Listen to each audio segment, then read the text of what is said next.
That time of year is once again upon us, and I'm from the Anvil, West Ham United. It's one of the most exciting times of year for me. It's not because it's just been Easter and I've had my fair share of cream egg McFlurries. It's not because it's spring and the weather's starting to get warmer and I'm starting to go out a little bit more. It's nothing to do with that. And it's not because the season's almost over and I can't wait for West Ham to not torture me every weekend. It's nothing to do with that. No, it's nothing to do with that. It's one of the best times of the year because the transfer window is coming up thick and fast. And when you think of transfers, you're thinking of player links, rumours, who's signing who, what positions do West Ham need, what positions are going to be vacant, who's out of contract, who's getting sold, who deserves to stay on, who doesn't deserve to be a part of this team, who's getting sold. A lot of questions are going through your head maybe as to who West Ham should keep and shouldn't keep. Well, over the last month or so, I've been doing a lot of work behind the scenes.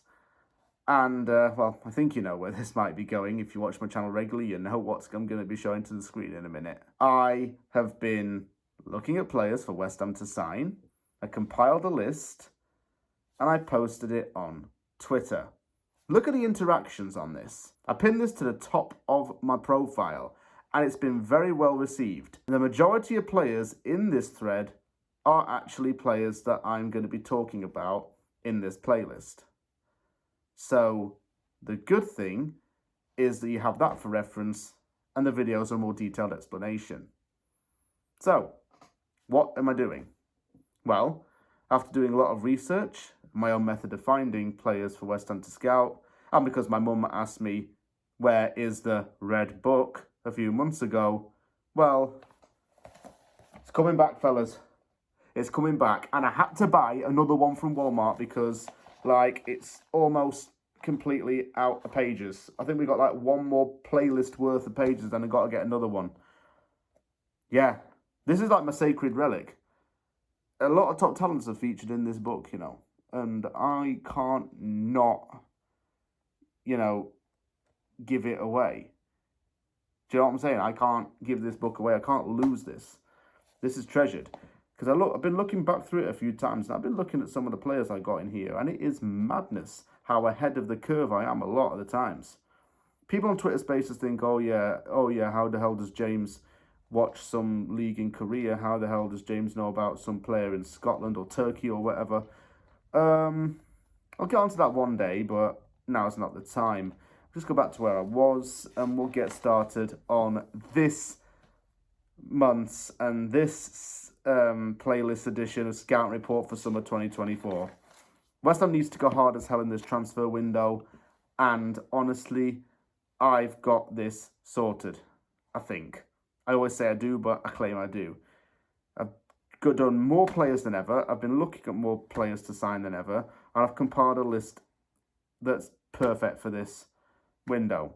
Starting off with someone that I wrote about 2 months ago, but I never got to report about. And that is Italian Andrea Colpani.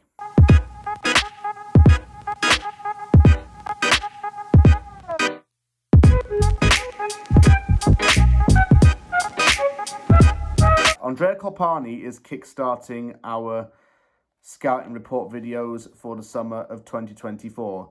This 24-year-old Italian midfielder can also play as a winger, and he's currently contracted to Monza. I wrote about him a few months ago, and honestly I'd forgotten that I'd even mentioned him in the book, but since he's in here, well, I think he's worth talking about, don't you think? It's only fair.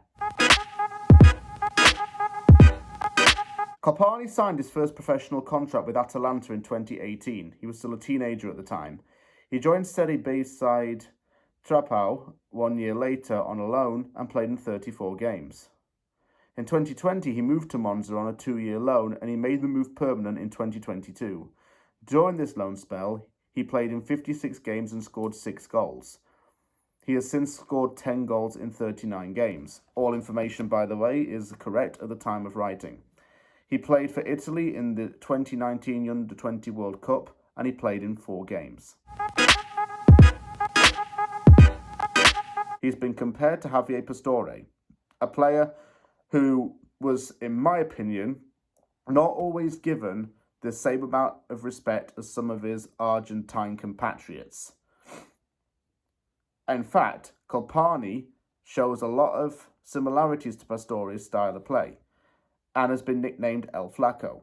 The biggest trait that Colpani shows is his ability to read the body language of opponents, and that helps him to laterally defend opposition players. He's able to block passing routes and apply pressure to other players, and he has a very good skill set, albeit both fundamental and taught behaviour.